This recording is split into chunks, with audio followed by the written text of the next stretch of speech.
자, 오늘은 욥기 5장을 강의하겠습니다. За Ёб номын 5 дугаар бүлэг. 네, 욥기 5장은 징계받는 자의 복입니다.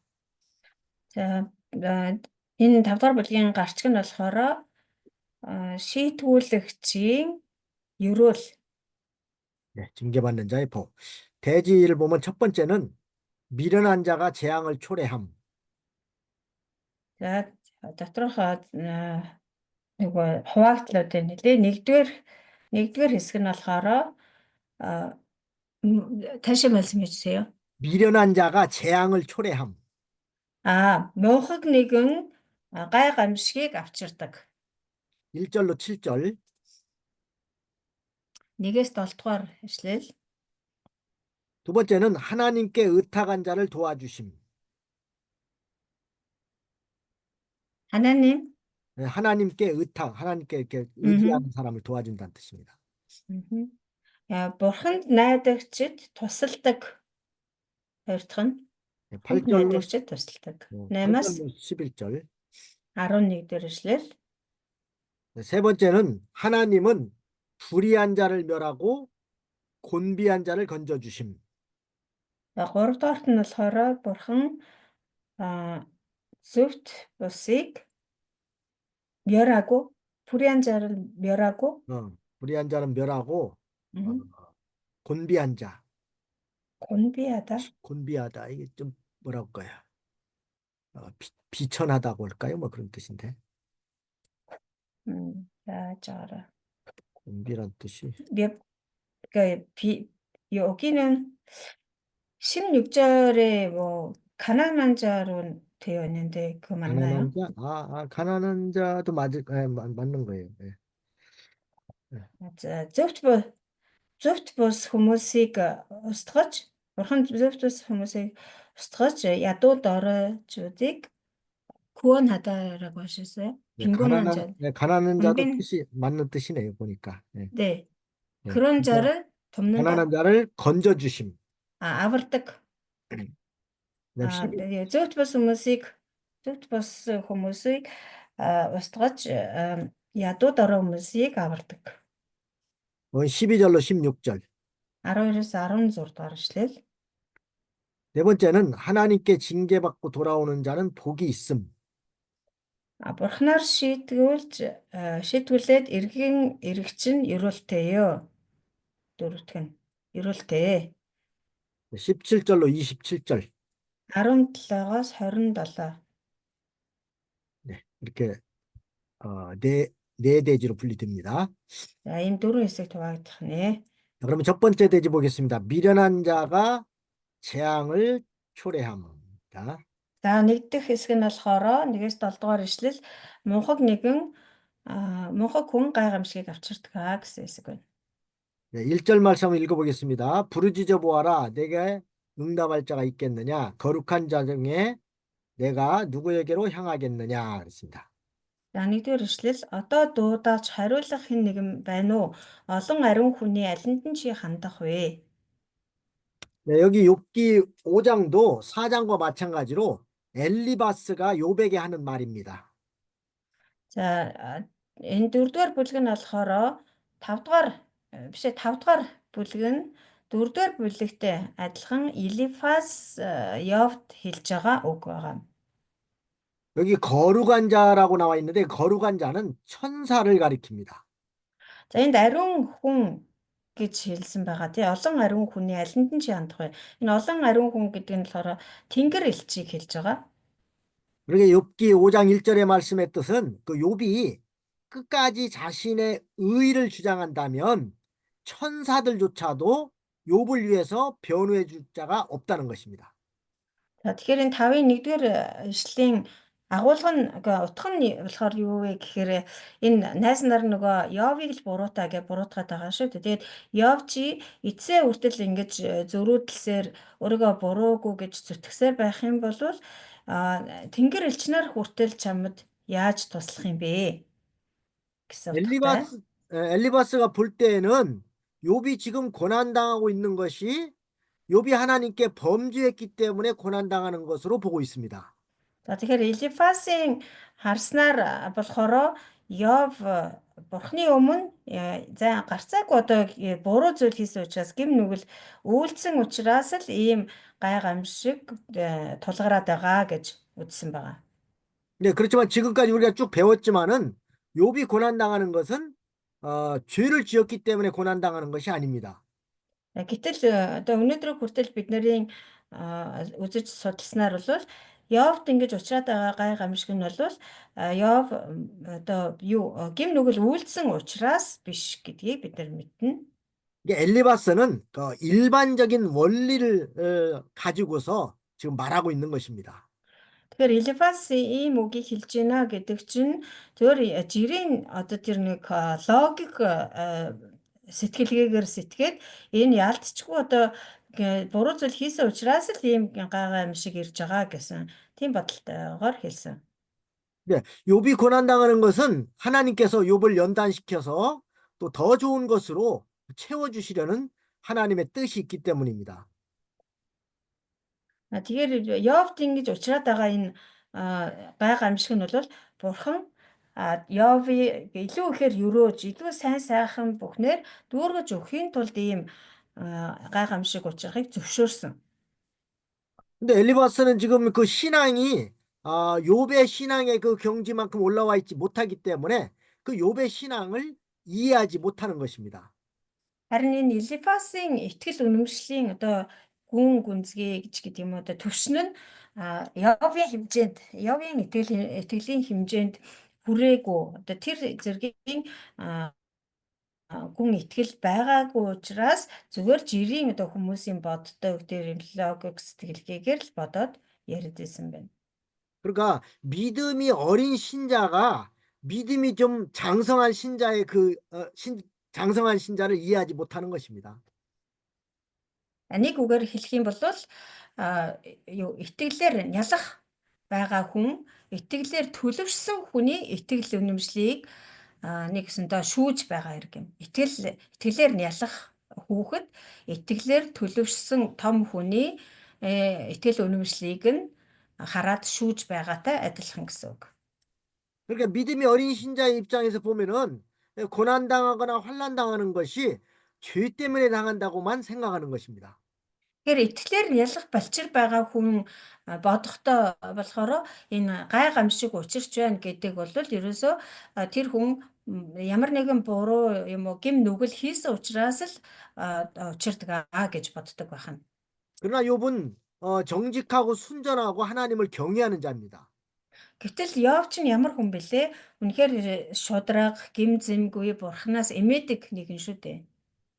그렇기 때문에 욥이 하나님 앞에 범죄했기 때문에 고난당하는 것이 아닙니다.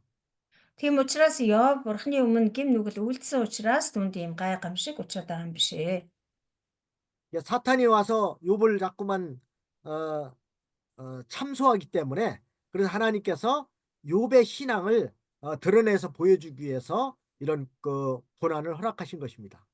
Сатан хурц ирэл бурханд хурц ирэл Йовыг одоо муулах гал те бүр ядаад байсан учраас бурхан Йовын тэр итгэл үнэмшил нь бол үнэхээр цэвэр юм аа. Үнэхээр чин үнэн ч итгэлтэй хүн гэдгийг нь харуулахын тулд төр зуур Йовд ийм гай гамшигыг зөвшөөрсөн хэрэгэ. 그러나 엘리바스가 욥을 볼 때에는 마치 욥이 하나님 앞에 범죄했기 때문에 그런 많은 그런 어려움을 당하고 있는 줄로 알고 있었습니다. Гэтэл Элифаз болохоор энэ Йов болвол яг бурхны өмнө ямар яалтчгүй гим нүгэл үйлдсэн болохоор л ийм шийтгэл ийм гай гамшиг түнд ирсэн гэж ойлгоод тэгээд 네, ярьж ийм үгсийг хэлж байгаа. 네, 그래서 엘리바스는 욥에게 계속해서 네가 범죄했기 때문에 그런 고난을 당하니까 죄를 회개하라고 이렇게 말하고 있는 것입니다. Тэгээ Элифаз Йовд хэлэхдээ чи гарцаагүй гим нүгэл үйлдсэн байна. Тийм болохоор тэр гим нүглээ бушуухан шиг гимшээд энэ зовлонгоосоо салаа гэж байнга хэлж байгаа. 그다음에 2절 말씀 보겠습니다. 분노가 미련한 자를 죽이고 시기가 어리석은 자를 멸하느니라. За дараа нь 2 дугаар ишлэл түргэн уур муухгийг алдаг гинэн хүнийг атаархал хөнөөдгөө. 예, 미련한 자와 어리석은 자는 그 분노와 시기 때문에 망한다는 뜻입니다. Тэгэхээр энэ мунхаг хүн болон гинэн хүн болохоор тэр өөр аасаа болоод атаархлаасаа болоод өөрсдийгөө одоо хөнөөдгөө гэсэн утгатай. 여기서 그 분노와 시기하는 자는 바로 욥을 일컬어서 말하고 있는 것입니다. Тэгэхээр энэ өөр болон атаархагч, уурлагч, атаархагч гэдэг нь бол нэг ёсондоо Йовыг хэлж байгаа хэрэг. 그러니까 욥은 자신이 당한 처지를 분노하고 또 남과 이렇게 비교해서 불평하면서 시기하기 때문에 망할 것이라고 엘리바스가 비방하는 것입니다. Тэгэхээр Элифаз болохоор Йовыг юу гэж хэлсэн бэ гэхээр чи одоо юм түргэн ууртай тэгээд тэр алдаа дутагдлаа хүлээдэггүй тэгэхээр тэр алдаа дутагдлыг хэлэх юм бол уурладаг тэгээд бас одоо бусдтай өөрийгөө харьцуулж бусдын сайн сайханд атаархдаг хүн байна. Чи тэгснээсээ болоод л ийм юу сүрэл төрж байгаамаа гэсэн тийм утгаар Элифаз хэлж байгаа. 네, 그러나 욥은 뭐 분내거나 시기한 것이 아니었습니다. Гэтэл Йов болохоор ерөөсөө тэгэж уурлаагүй бас атаархаж зөтөрхөөжгүй. 믿음이 없는 사람 같으면은 지금 욥과 같은 그런 엄청난 시련을 당할 때 분내거나 시기할 수가 있습니다. Хэрвээ итгэлгүй ч юм уу итгэлээр сул дорой хүн байсан бол Йовд учирсантай адилхан юм гай гамшиг учрах үед бол одоо уурлаж бухимдах юм уу альсгүйлвэл бусдад атаархаж зөтөрхөж болох юм аа. 그러나 욥은 믿음 있는 사람이기 때문에 절대로 자기에게 당한 이런 환난 때문에 분내거나 시기하지 않았습니다. Гэтэл Йов болохоор тийм итгэлээр дорой сул дорой хүн биш итгэлээр маш хатуу бат хатуу итгэлтэй итгэл үнэмшилтэй хүн гүн итгэл үнэмшилтэй хүн байсан учраас ингэж уурлах ч юм уу альсгүйлвэл атаархаагүй. 예수님이 십자가에 못 박힐 때 그 인간의 생각으로 보면은 예수님도 분내고 원망할 수 있습니다. Есүсийн одоо залмаа дээр цовдлогдсон тэр дүр төрхийг харах юм бол Есүс ч гэсэн бидэртэй адилхан хүний биеэр ирсэн учраас тэгж одоо тэр хүний махан бие талаас нь харах юм бол өөрийг нь цовдлж байгаад уурлах юм уу эсвэл атаархах боломжтой байсан. 그럼 어떤 것을 분내고 시기할 수 있는가 하면은 가룟 유다가 예수님을 판 거, 이것도 분내고 원망할 수 있습니다. За жишээлбэл одоо юунд уурлаж болох вэ гэхээр Скаредийн Юдас өөрийг нь одоо хэдхэн мөнгөн зоосноос худалдсанд уурлаж болох байсан. 자기 제자가 감히 스승을 판 거에 대해서 일반적으로는 분낼 수 있습니다. Тэгээд адгийн наазаахан тийм ээ тэр өөрийнх нь дагалдагч өөрийнхөө шав байсан хүн өөрийг нь ингэж худалдлаа худалдсаны төлөө уурлах одоо бүрэн эрхтэй байсан. 그러나 예수님은 분내지 않았습니다. Гэвч Есүс ерөөсөө уурлаагүй. 또 대제사장들이나 바리새인들이 예수님을 시기해서 잡아준 거, 이것도 분낼 수 있습니다. За бас хуулийн багш нар болон фарисеучуд Есүст атаархсандаа түүнийг барьж өгсөн байгаа шүү дээ. Үүнд нь ч гэсэн уурлах боломжтой байсан. 그러나 그것도 예수님은 분내지 않았습니다. Тэгсэн ч гэсэн бас Есүс ерөөсөө уурлаагүй. 또 군중들이 백성들이 무분별하게 막 예수님을 죽이라고 아우성친 것도 분내려면 분낼 수 있는 일입니다. Бас нэг уурлаж болох зүйл нь юу байсан бэ гэхээр тэр хурсан олон тий юу болж байгааг ч мэдэхгүй зүгээр л одоо биеийнхээ тэр одоо юунд автаад нөлөөнд автаад бусдыг даган баясаж тэр Есүсийг цовдол гэж хашгирч байсан тийм ээ Есүсийг эсэргүүцэж байсан энэ байдалд нь бас уурлаж болох байсан. 또 빌라도가 재판을 잘못한 것도 원망하려면 원망할 수 있습니다. Бас Пилатод ч гэсэн уурлаж гомдол гаргахаар байсан тэр одоо яг үнэн зөвөөр шүүлгүүгээр тэр евдээчүүдээс айсандаа болоод худлаа буруу шүүлсэнд нь уурлаж гомдлож болох байсан. 빌라도는 예수님을 신문해 보고 세 번씩이나 예수님에게 죄가 없다고 말했습니다. Тэгээ Пилатын хувьд бол Есүсийг байцааж үзээдгүй 3 ч удаа Есүсийг энэ хүн чинь ямар ч буруугүй юм байна шүү дээ гэсэн дүгнэлт хийсэн. 그런데 백성들이 대제사장의 충동을 받아서 예수님을 십자가에 못 박으라고 소리 지르니까 빌라도는 예수님을 십자가에 못 박으라고 내어줬습니다.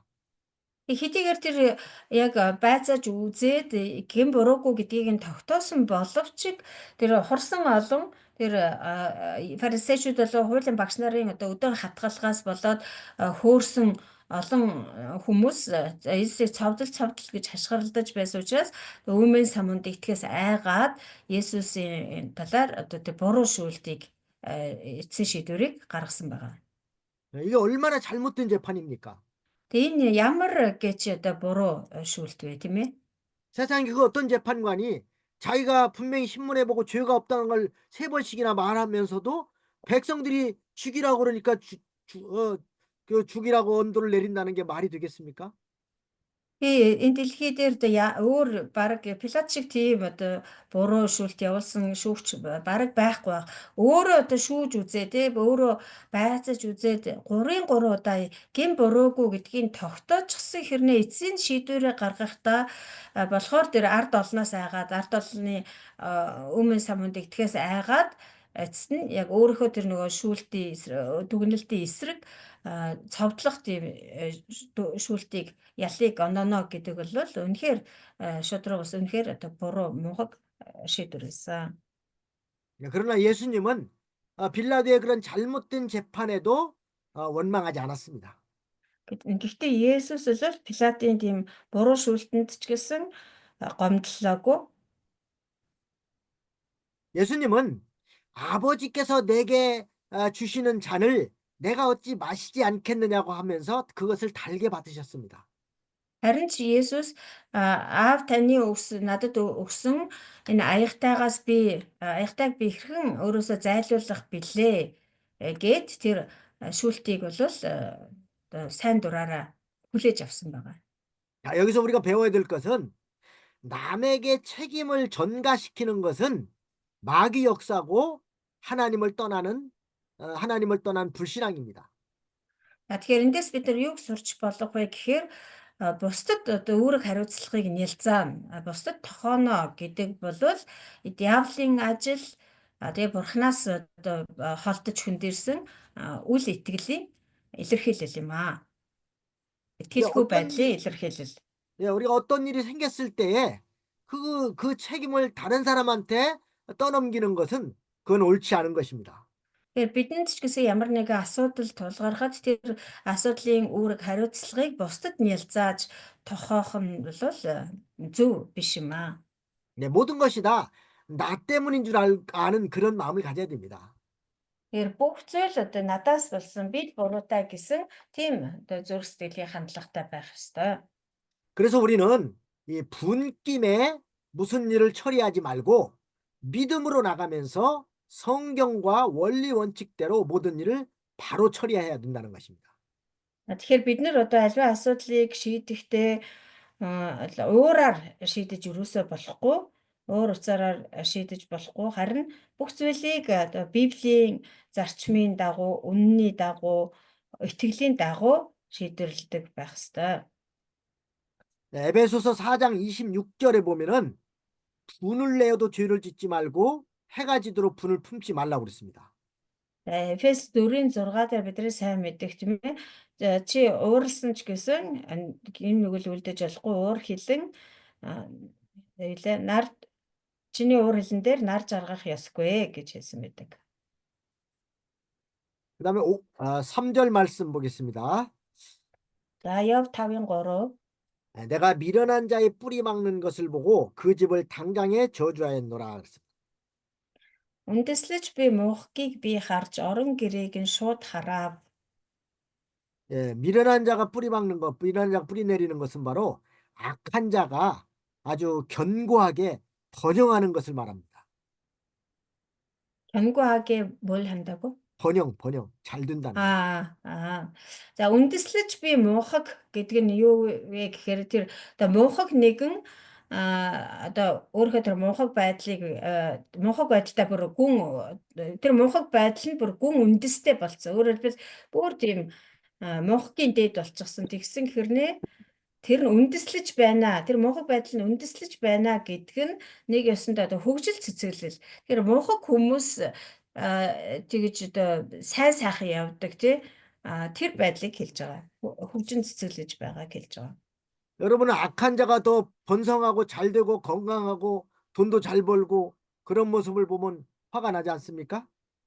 Жишээлбэл та нар одоо ийм бузар муу хүмүүс тийм ээ ингэж сайн сайхан яваад амьдрал нь хөгжиж цэцэглээд ирэхээр та нарын дургуй чинь хүрдэг үстэй. 그런데 여기 5장 3절에 있는 말씀처럼 내가 미련한 자의 뿌리 박는 것을 보고 그 집을 당장에 저주하였노라 했습니다. Гэтэл энэ Яв 5-ын 3 дээр хэлж байгаа үндэслэж би муухгийг би хараад орон гэрээг нь шууд хараасаа гэж байна. 네, 이렇게 악한 자가 외부적으로는 잘 되지만은 하나님께서 이미 다 저주를 선언했다는 뜻입니다. За энэ нь юу гэсэн үг вэ гэхээр хэдийгээр одоо тийм бузар муу хүмүүс хөгжин цэцэглэж байгаа юм шиг гаднаасаа харагдаж байгаа боловч бурхан тийм хүмүүсийг өрөөдөг биш харин хараадаг гэсэн утгатай үг. 그러니까 우리는 악한 자가 잘 되는 모습을 보고 부러워하지 말아야 됩니다. Тийм учраас бид нар тэр бузар муу хүмүүсийн сайн сайхан хөгжин цэцэглэж байгааг хараад атаархаж болохгүй. 네, 그것은 이미 하나님께서 다 저주하신 것입니다. Яагаад гэвэл тэр хүний сайн сайхан байдал хөгжил цэцэглэл бол тийм атаархаар зүйл биш бурхны хараалыг хүртсэн зүйл байдаг. 나는 예수님을 믿지 않는 사람이 세상에서 돈도 더 잘 벌고 부자고 또 건강하고 모든 하는 일마다 잘 된다고 그래서 우리가 그것을 부러워할 필요가 없습니다. Тэгэхээр Есүст итгэдэггүй бузар муу санаатай хүмүүс энэ дэлхий дээр их мөнгө олоод баян чинэлэг амьдрал, эрүүл энх, сайн сайхан бүх юм нь бүтэмжтэй явлаа гэд тэр бол бидний атаархахаар зүйл биш юм аа. 네, 그들은 이미 하나님께서 다 심판해서 이제 지옥 갈 사람들이기 때문에 우리가 부러워할 필요 없습니다. Яагаад гэвэл тийм хүмүүсийг бол бурхан аль хэдийнэ хараасан тэгээд нөгөө тамд очихоор товлогдсон хүмүүс учраас бид тэдэнд атаархах хэрэггүй. 그다음 4절에도 보면은 그 자식들은 평안한 데서 멀리 떠나고 성문에서 놀리나 구하는 자가 없으며 그랬습니다. Амин 4-р ишлэгийг харвал аюулгүй байдал үр хүүхдээс нь хол бөгөөд гулдан халган дээр тэднийг бяцлагдахад аврагч үгүй ажээ гэсэн байна. 네, 이것도 마찬가지로 악한 자의 자녀는 망한다는 뜻입니다. За энэ ч гэсэн мөн адилхан бузар муу хүмүүсийн үр хүүхэд нь хүртэл сүрэх болно гэдгийг илэрхийлж байгаа. 근데 엘리바스가 여기서 이 말을 한 뜻은 무슨 말이냐면은 욥의 10 자녀들이 욥의 죄 때문에 죽었다고 이렇게 엘리바스는 단정하고 있는 것입니다. Гэтэл Элифас болохоор энэ үгийг ямар утгаар хэлсэн бэ гэхээр нөгөө Йовын хүүхдүүд нь өгчихсөн шүү дээ тийм ээ. Тэгээд Йовын хүүхдүүд нь ингэж өгсөн нь болвол тэр Йов ялцчгүй буруу гэм нүгэл үйлдсэн учраас үр хүүхд нь хүртэл ингэж сүрсээ гэдэг утгаар хэлсэн. 그러나 욥의 10 자녀가 죽은 것은 욥의 죄 때문에 죽은 것이 아닙니다. Гэтэл Йовын тэр 10 хүүхэд нь нас барсан нь бол Йовын гэм нүглээс болоогүй. 뭐 일반적으로는 그 부모의 죄 때문에 자녀들이 징계를 받아서 죽는 경우가 있습니다. За яг хөө одоо энгийн тэ жирийн одоо хүний бодлоор ер нь энэ дэлхийн түүхээс ч гэсэн харахад эцэг эхийнхээ гэм нүглээс болоод үр хүүхэд нь одоо тэр гай гамшигын үүрч үхэх альсгүй бол одоо юу лээ дампуурах ч юм уу тийм явдал гардаг тохиолддог. 네, 그러나 욥의 자녀는 욥의 죄 때문에 죽은 것은 아니라고 그랬습니다. Харин Йовын хувьд бол Йовын гэм нүглээс болж хүүхдүүд нь өгсөн юм бишээ. 그다음에 5절에 보면은 그 추수한 것은 줄인 자가 먹되 가시나무 가운데 있는 것도 빼앗으며 올무가 그의 재산을 향하여 입을 벌리느니라 그랬습니다. 5 дугаар эшлэл өлөн хүмүүс тэдний ургацыг цөлмөж өргөст боднууд дундаас ч түүж хамдаг агаад цангагчид эд хөрөнгөнд нь сандрахтгаа. 여기도 역시 일반적인 그 원리를 통해서 엘리바스가 한 말입니다. За энэ ч гэсэн одоо жирийн хүмүүсийн тэр логик сэтгэлгээгээр сэтгэж хэлсэн Элифазын үг байна. 네, 이 추수한 것은 줄인 자가 먹는다는 말은 악한 자는 그 얻은 것을 다른 사람에게 빼앗긴다는 것입니다. За өлөн хүмүүс тэдний ургацыг цөлмнө гэдэг нь болохоор бузар муу хүмүүс бол ургацаа хүртэл булаалганаа гэсэн утгатай. 네, 잠언 13장 22절 한번 보겠습니다. 13장 22절. За сургаалт төгс 13-ын 22-ыг харъя. 거기 보면은 선인은 그 산업을 자자 손손에게 끼쳐도 죄인의 재물은 의인을 위하여 쌓이느니라 그랬습니다. За сургаалт төгс 13-ын 22 дээр сайн хүний өв ач гучтай үлддэг, харин нүгэлт хүний хөрөнгө зөвхтийн төлөө хоримтлагддаг гэсэн байна. 뭐 죄인들이 아무리 재물을 쌓아놔도 결국은 그것은 의인을 위해서 쌓는 것이다. 그런 말입니다. Тэгэхээр одоо гим нүгэлтэй бузар муу хүмүүс хичнээн их хөрөнгө хогшил хураалаач гэсэн эцэст тэр хураасан бүхэн нь зөвхт хүмүүсийн төлөө зарцуулагддаг гэсэн үг. 자, 그런데 자, 욥의 재산은 바로 누구한테 뺏겼냐면은 스바 사람과 갈대아 사람에게 뺏겼습니다. За гэтэл одоо Йовын тэр нөгөө өмч хөрөнгө тийм ээ хураасан байсан эд баялаг нь энэ хин цөлмж булаасан бэ гэхээр халдайчуд болон шибачуд цөлмж авч явсан. 이게 엘리바스가 Дээрэмдэж авч явсан тийм ээ. 네, 엘리바스가 이 말 한 뜻은 욥이 악을 행했기 때문에 모든 재산을 스바 사람과 갈대아 사람에게 빼앗겠다는 뜻으로 말한 것입니다. Гэтэл одоо энэ 5 дугаар бүлэг дээр Йов одоо хэлж байгаа санаа нь болохоор энэ үгийг хэлж байгаа санаа нь болохоор Йов одоо гим нүгэл өвөлдсөн учраас л энэ хамаг хураасан эд хөрөнгөө тэр шибачуд болон савичуд болон халдайчуудад булаалгаж дээрэмдүүлсэн гэж тийм утгаар хэлж байгаа. 그러니까 엘리바스가 볼 때에는 욥이 죄를 지었기 때문에 하나님께서 그 스바 사람과 갈대아 사람에게 다 빼앗기게 했다는 그런 뜻으로 말한 것입니다. Элифасын нүдэнд болохоор яалтчгүй Йов гим нүгэл үйлдсэн учраас л тэр хамаг эд баялаг хураасан бүхнийгээ тэр савичуд болон халдайчуудад дээрэмдүүлсэн гэж тэгж бодоод байгаа юм.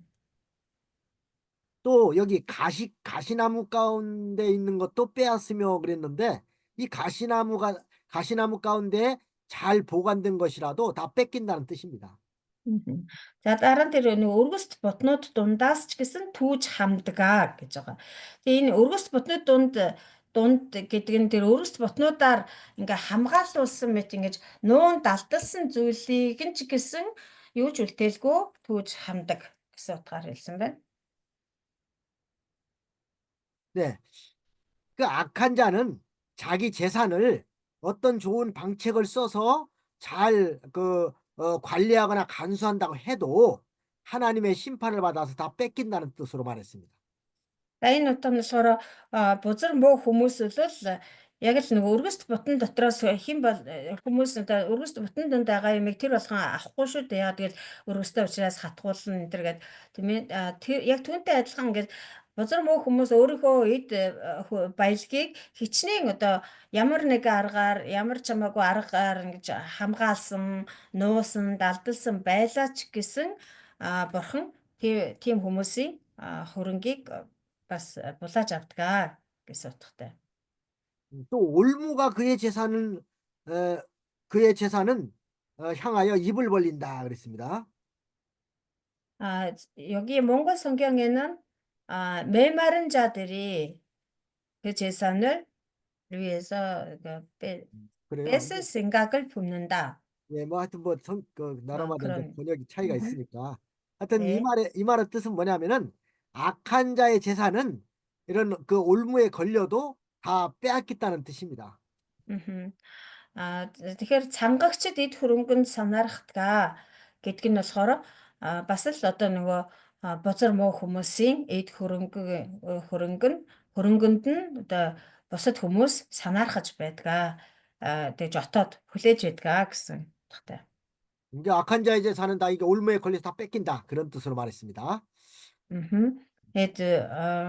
Одоо эд хөрөнгө эд хичнээн одоо бузар муу хүмүүс эд хөрөнгө хураасан байлаа ч гэсэн за Солонгос библиэр болохоор цангагчд гэдэг нь болохоор урих тавигчд гэдгээр байгаа юм байна. Тэгэхээр а, бузар муу хүмүүсийн эд хөрөнгө бол аль тийм урих тавигчд буюу одоо хуурам мэхлэгчдийн аманд ортгоо л гэсэн утгатай юм. 네, 그다음에 6절 말씀 보면요. 재앙은 티끌에서 일어나는 것이 아니요 고난은 흙에서 나는 것이 아니라 그랬습니다. За 6 дугаар эшлэл дээр зовлгүй явдал шорооноос гардаггүй, зовлон гамшигч газраас ургадаггүй. 이 말도 무슨 말이냐면은 재앙과 고난은 이 티끌에서나 흙에서 자연적으로 일어나는 것이 아니라 자기가 지은 죄 때문에 일어난다는 것입니다.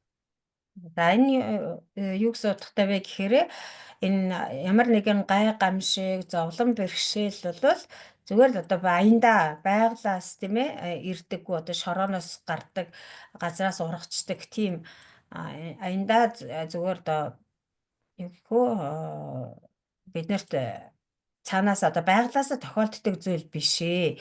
Яалтчгүй энэ бол одоо гим нүглээс болдог юм гэсэн утгатай. 네. 미가서 7장 9절 말씀 보면은 미가서 7장 9절 내가 여호와께 범죄하였으니 주께서 나를 위하여 심판하사 신원하시기까지는 그의 노를 당하려니와 주께서 나를 인도하사 광명에 이르게 하시리니 내가 그의 의를 보리로다 그랬습니다. Мика намын 7-гийн 9-р эшлэлдэр түүний эсрэг би нүгэл үлдсэн тул тэрээр миний хэргийг өмгөөлж миний төлөө шүүлтийг хэрэгжүүлэх хүртэл эзний зэвүүцлийг би үүрэх болно. Гэрэлд намайг тэр гарган зөв шударгыг нь би харнаа гэсэн байна. 그러므로 이 재앙의 원인을 다른 사람에게 전가시키지 말라는 것입니다. Энэ нь юу гэсэн үг вэ гэхээр тэр гай гамшиг зовлон бэрхшээлийн шалтгааныг бусад хүмүүс рүү бүүж ихээ гэсэн утгатай. 우리가 흔히 어떤 큰 어려움을 만났을 때 바로 뭐 너 때문에 그랬다, 누구 때문에 그랬다 그런 말하기 쉽습니다. Тэгээ ер нь ихэвчлэн бид нэр ямар нэгэн том асуудал юм уу зовлон бэрхшээл учрах үед за тэрнээс олчлоо, чамаас олчлоо, одоо тэр нь түүнээс болчихлоо гэж бусд руу тохох хариуцлагыг нэлзаах тохиолдол олонтаа тохиолддог. 이렇게 다른 사람 때문에 그런 재앙이 왔다고 말하지 말라는 것입니다. Тэгэхээр харин бурхан юу гэж хэлж байна гэхээр бусдаас боллоо, өөр хин нэгнээс боллоо гэж битгий хэлээ гэсэн байна. 네, 그다음에 7절 말씀 보면은 인생은 고난을 위하여 난다니 불티가 위로 나름 같으니라 그랬습니다. За 5-ын 7 дээш үсчих оч адил зовлонгийн төлөө л хүн төрдгөө. 예, 그 불티, 저 불꽃이라고 그러죠. 불티가 올라가게 되어서 불티가 이렇게 하늘로 올라가는 것처럼 인생은 태어날 때부터 고난을 받게 되어 있다는 것입니다. За тэгэхээр галын оч чинь ингээд дээш өсчдөг шүү дээ. Тэгээ өсчиж байгаа оч шиг хүн бол угаасаа төрөхдөө л зоох гэж төрдгөө гэсэн утгатай. 네, 인생이 이렇게 고난을 피하면 또 다른 고난이 오고 또 그것을 피하면 또 다른 고난이 온다는 것입니다. За тэгээ зовох гэж төрдгөө гэдэг нь юу гэсэн утгатай юм бэ гэхээр зовохгүй байяа ч гэсэн энэ зовлон бол бидний амьдралаас ерөөсөө салдаггүй. Нэг зовлон гитлээд арай хийж цаана гартал дараа нь дахиад нэг зовлон хүлээж идэг. Үүнийг хэлж байгаа. 이게 아모스 5장 19절에는 말씀처럼 마치 사람이 사자를 피하다가 곰을 만나거나 또 혹은 집에 들어가서 손을 벽에다 대었다가 뱀에게 물린 같도다 하는 말과 같은 뜻입니다. Энэ тухай Амос 5:19 дээр юу хэлсэн байдаг вэ? Гэхээр хүн одоо 사자를 피해서 뭐 음, 곰에게 사자를 물린다? 사자를 피하다 곰을 만나고 아, 예, 네네. 또 음, 집에 들어가 손을 벽에다 댔다가 뱀에게 물린 음, 뜻이. За Амос 5:19 дээр хэлсэнчлэн хүн нөгөө арслангаас зугатаасан ч гэсэн баавгатай уучраад гэртээ санаа амар ирлээ гэж санаа амраад ханаа налсан чинь тэр ханаас нь могоо гарч ирээд хатгахтай адилхан гэсэн үг. 자, 그다음에 두 번째 대지 보면은 8절로 11절까지는 이제 하나님께 의탁, 의지한 자를 도와주신다는 뜻입니다. За дараа нь хоёрдугаар хэсэг тийм ээ. Хоёрдугаар хэсэг нь болохоор 8-аас 11-р ишлэл бурханд найдагчдад тусалдаг гэсэн гарчиг байгаа. 네, 8절 보면은 나 같으면 하나님께 구하고 내 일을 하나님께 의탁하리라 그랬습니다. 8-р ишлэл харин би бурханы гэрэл хийлж бурханы өмнө өөрийн хэргийг тавихсан. 이 욥이 이 고난을 당하면서도 자신의 죄를 깨닫지 못하고 하나님께 가서 해결받지 못한다고 엘리바스가 책망한 것입니다. За энэ юу хэлж яана гэхээр Элифаз нөгөө Йовд хандаад Йов ингээ гим нүгэл хийчихсэн. Тэгээ бурхны өмнө очиж тэр гим нүглээ улайгаад тэр асуудлаа шийдэж өгөхийг бурханд даатгахгүй байна гэсэн утгаар хэлж байгаа. 그러면 사실 욥은 지금 뭐 죄 때문에 고난당하는 건 아니지만 엘리바스는 그 해결 방법을 말해주고 있습니다. Үндэ бол юу Йов гим нүгэл үлдснээсээ болоод ийм байдалд ороогүй шүү дээ. Гэтэл Элифаз болохоор тэгж бодоод байгаа. Тэгээд тэр байдлаас гарах арга замыг нь шийдвэрлэх арга замыг нь хэлж өгч байгаа хэрэг. 자, 그 해결 방법의 첫 번째는 하나님께 회개하면서 구하라는 것입니다. За тэр шийдвэрлэх аргах нь нэгдүгээрх нь юу вэ гэхээр бурхан дээр очиод одоо гимшээ гэж байгаа. 두 번째는 하나님께 의탁하라. 뭐 의탁이란 말은 이제 뭐 하나님을 의지하고 하나님께 부탁하라는 그런 뜻입니다. Хоёрдугаарт нь бол бурхан дээр очиод бурханд одоо бүх зүйлээ даатгаж найдаа гэсэн одоо арга байна. Аргыг зааж өгсөн байна. 그러니까 지금 욥이 이렇게 고난당하고 있으니까 그 문제를 해결하기 위해서는 먼저 하나님께 회개하면서 구하고 그 다음에는 하나님께 의탁하라는 것입니다. Тэгээ Йов найз нь тийм ээ ингээд гим нүглээсээ болоод зовж байгаа учраас энэ гайхамшиг учирчихсан байгаа учраас энэс ангижрахын тулд бурхан дээр очиод эхлээд гимшин дараа нь тэгээд тэр асуудлыг шийдэж өгөхийг бурханд даатгаж гуйн залбирах хэрэгтэй гэж зааж өгсөн. 자, 이것은 하나님의 주권과 하나님이 반드시 유익되게 해줄 것을 믿고 맡기라는 것입니다. Тэгэхээр энэ нь болохоор нэг гэсэндээ бурханы тэр бүрэн эрх мэдэл болон бурхан гарцаагүй сайн сайхнаар одоо шийдэж өгнө гэсэн итгэлтэйгээр очих ёстой гэдгийг илэрхийлж байгаа. 네, 디모데후서 1장 12절 한번 보겠습니다. За 2 дугаар Тимот 1:12-ыг харъя. 디모데후서 2 1장 дугаар 12절. Тимот 1:12. 네, 이를 인하여 내가 또 이 고난을 받되 부끄러워하지 아니함은 나의 의리한 자를 내가 알고 또한 나의 의탁한 것을 그날까지 저가 능히 지키실 줄을 확신함이라. Энэхүү шалтгааны улмаас би мөн зовдогч ичдэггүй. Учир нь би хэнд итгэснээ мэддэг. Тэр надад хариуцуулснаа тэрхүү өдрийг хүртэл хамгаалах хүчтэй гэдэгт би итгэж байна. 네, 하나님께서는 자기에게 의탁한 것을 지켜주시고 또 의리할 때는 받아주신다는 것입니다. Бурхан өөрт нь итгэгчдийг хүлээн авч өөрт нь хариуцуулах юм бол бас хамгаалж өгдгөө гэсэн байна. 그래서 하나님께 기도하고 의탁하면 인간 지각에 뛰어난 하나님의 역사로 그 일을 잘 되게 해준다는 것입니다. Тийм учраас бурханд итгэж түүнд хариуцуулж даатгах юм бол хүний оюун ухаанаас ч давуу бурхны мэрэгэн ухаанаар шийдэж өгнө гэсэн үг. 이 말이 지금 엘리바스가 요백에 한 말이지만은 요백에는 해당되지 않지만 우리에게는 해당되는 말로 받아들여야 됩니다. Тэгэхээр энэ үгийг Элифас Йовд хандаж хэлж байгаа тийм ээ. Тэгээд Йовийн хувьд бол ямар ч гин буруугүй учраас энэ үг бол Йовд хамааралгүй, Йовд одоо тохирохгүй үг хэдий ч гэсэн бидний хувьд бол яг хүлээн зөвшөөрөх ёстой, хүлээж авах ёстой үнэн үг юм аа. 그다음에 9절에서 10절 말씀을 한번 읽어보겠습니다.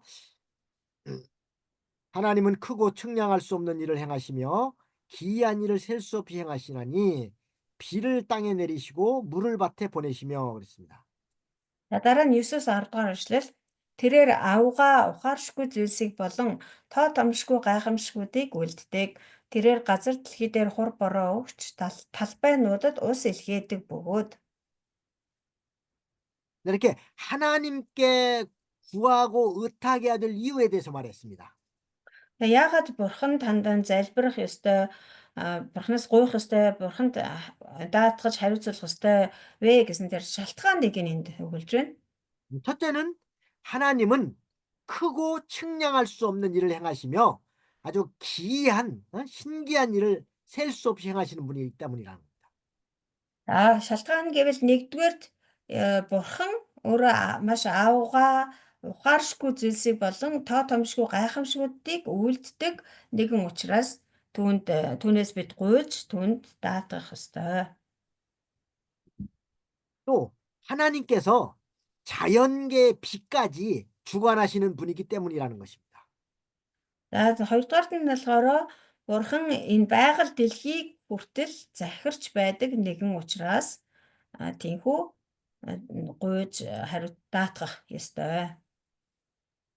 근데 비는 영적으로 말하면은 하나님의 은혜와 축복을 상징합니다.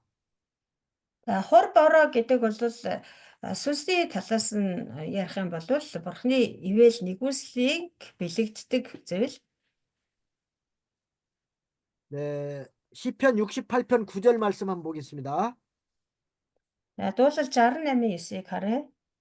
시편 68편 9절에 보면 하나님이여 흡족한 비를 보내사 주의 산업에 곰핍할 때에 견고케 하셨고 그랬습니다. Бурхан та элбэг дэлбэг бороог цутгажээ. Доройтоход нь та өв юугаа баттгажээ. 이렇게 비는 이렇게 영적으로 하나님께서 우리에게 주시는 그 축복을 말하고 있습니다. Энэ мэдчлэн хур бороо гэдэг бол бурхны бидэнд өгдөг тэр ерөөлийг бэлэгддэг байгалийн үзэгдэл байна.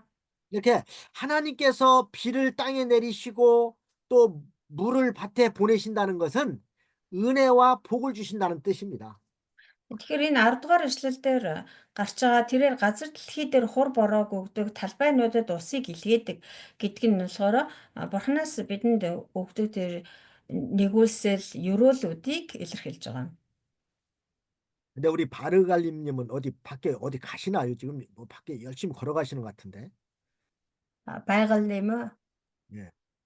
예, 여기 메시지를 보내는데 예, 그 사람들에게 그 창고에서 뭐 야채 뭐 그런 것들을 음, 꺼내 줘야 되고 그 밭에도 이렇게 우물에서 물을 일러서 음, 그 뭐지?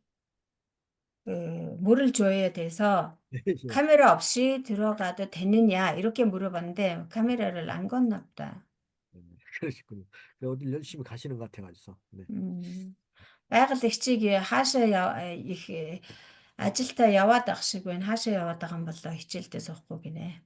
네, 그다음에 11절 말씀 보겠습니다.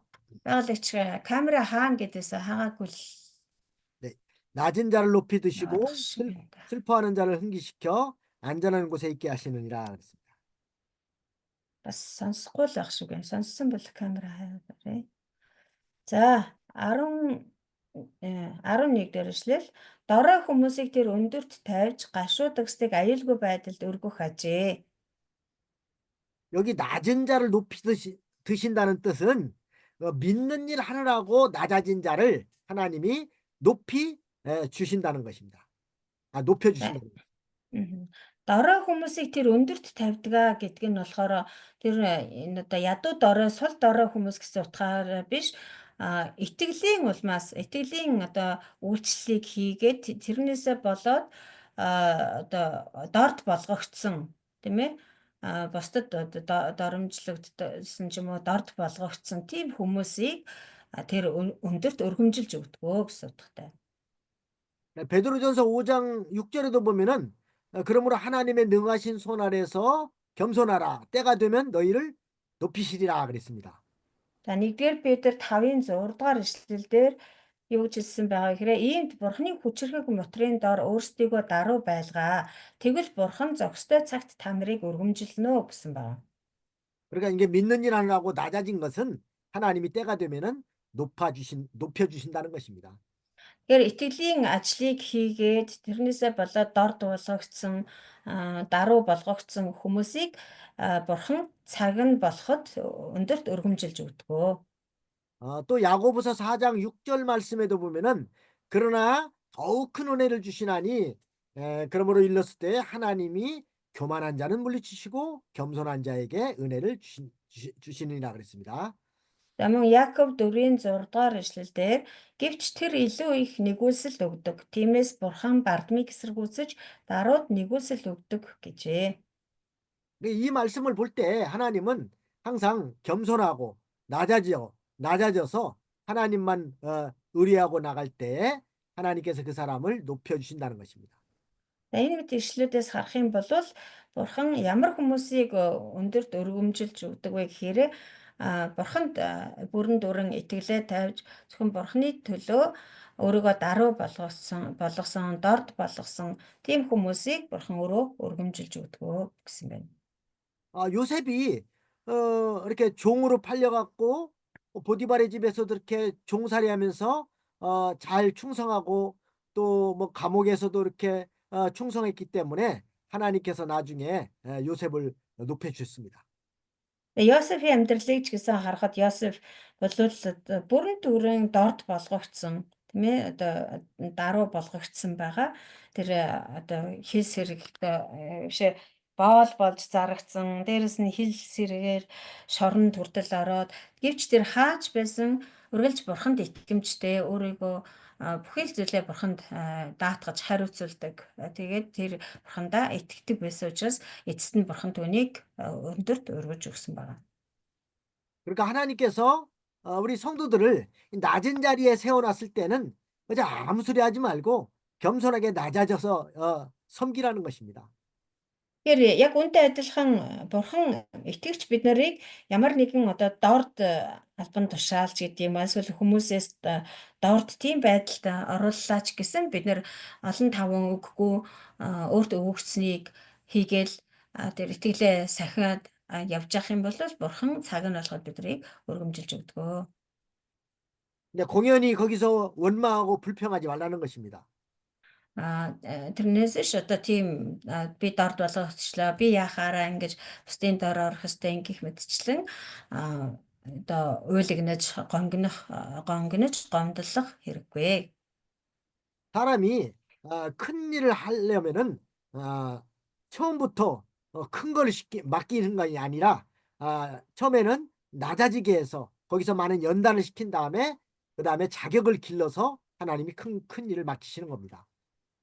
Тэр бурхан хэн нэгнэр агуу үйл хэргийг хийлгийа гүйцэлдүүлье гэх юм бол шууд анханаас нь л одоо агуу том үйл хэргийг даалгадгүй харин бага зүйл дээр бас тэгээд дорд байр суурин дээр тавьж тэндээ тэр байдлаараа дасгалжуулагдаж үнэхээр хатамжлагдсны эцэст тэгээд сүнсний хувьд бол үнэхээр одоо сэтгэлийн хаттай гэдэг шиг сүнсний хаттай болсны дараа бурхан тэр хүнд агуу үйл хэргийг хариуцуулж өгдөг.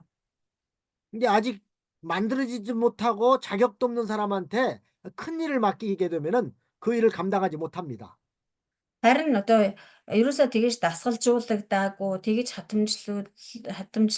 суугаагүй, тэгээд юу лээ? Тэгж одоо бэлэн болоогүй, тэр одоо тэрийг хийж чадах чадварт ч суралцаагүй хүн анханаас нь тэгж агуу хэргийг даатгаж өгдөггүй байгаа. 하나님께서 나를 낮추실 때는 나를 연단시켜서 자격자를 만들기 위한 줄 알고 감사하면서 잘 그것을 이겨나가야 되겠습니다. Тэгэхээр хэрвээ бурхан намайг тийм дорд байр суурин дээр тавьж байх юм бол бурхан надад агуу зүйлийг даатгахын тулд намайг инхүү дасгалжуулж ингэж хатамжилж хат суулгаж байгаа юм байна гэж бодож даруугаар түүнийг хүлээж авах хэрэгтэй. Тэр нөхцөл байдлыг хүлээж авах хэрэгтэй. 네, 또 그 21절에 보면은 슬퍼하는 자를 흥기시켜 안전한 곳에 있게 하시느니라 그랬습니다.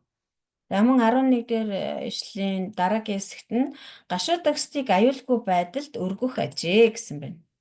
네, 이 말은 하나님 앞에 낮아져서 회개하는 자를 하나님이 이렇게 세워주신다는 것입니다. За энэ нь юу гэсэн үг вэ гэхээр бурхны өмнө өөрийгөө даруй дорд болгож гимшдэг хүмүүсийг бурхан бас өргөж өгнө гэсэн утгатай. 시편 51편 17절에도 보면은 하나님이 구하시는 제사는 상한 심령이라고 그랬습니다. За дуулал намын 51-ийн 7 дээр бидний сайн мэдэх ишлэл байдаг тийм ээ. 51-ийн 17 дээр бурхны авах тахил нь эмтэрсэн сүнс юм гэсэн. 그리고 상하고 통회하는 마음을 멸시하지 않는다고 그랬습니다. Цааш нь бас эмтэрсэн гимшсэн зүрхийг бурхан жигшдэггүй гэсэн. 그러니까 항상 낮아져서 그 자리에서 하나님을 잘 섬기라는 것입니다. Тийм учраас үргэлж бид одоо даруй дорд байр суурин дээр бурхныг эрлэхийж бурханд үйлчлэх ёстой гэсэн үг юм. 네, 10분 동안 쉬었다 하겠습니다. За 10 минут завсарлаад эргээд уулзъя.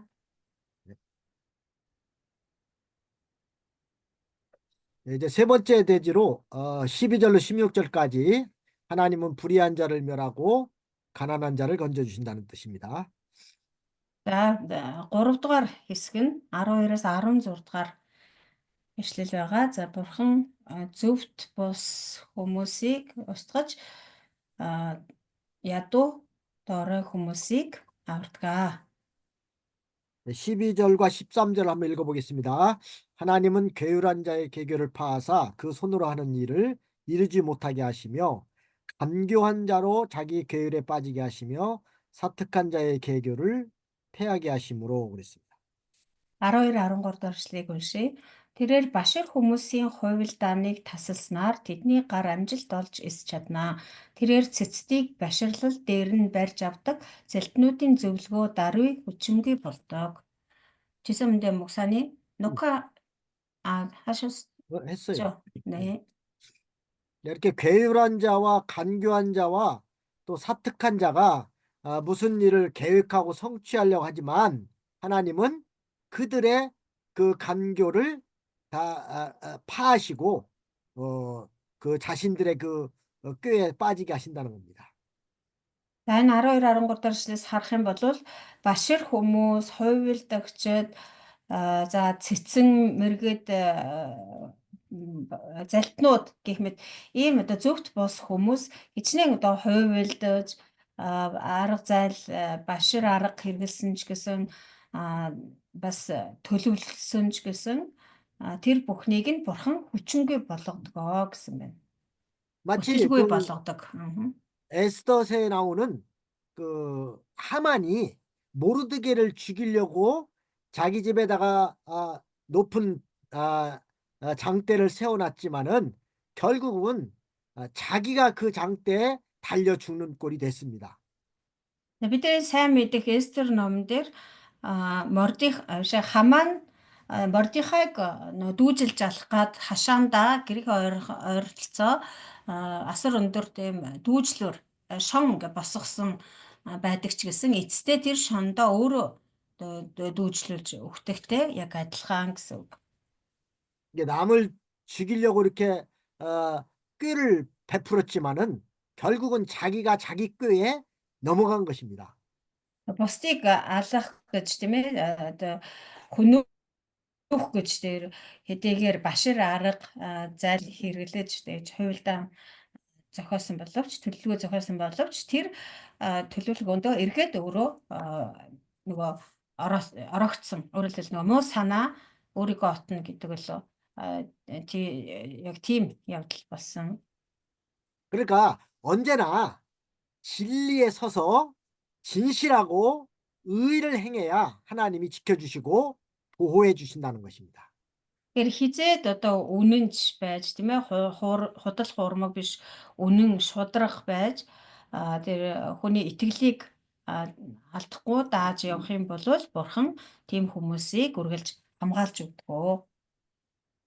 이게 옳은 사람을 죽이려고 악한 꾀를 베풀면은 결국은 자기가 베푼 꾀에 자기가 빠져서 죽는다는 것입니다.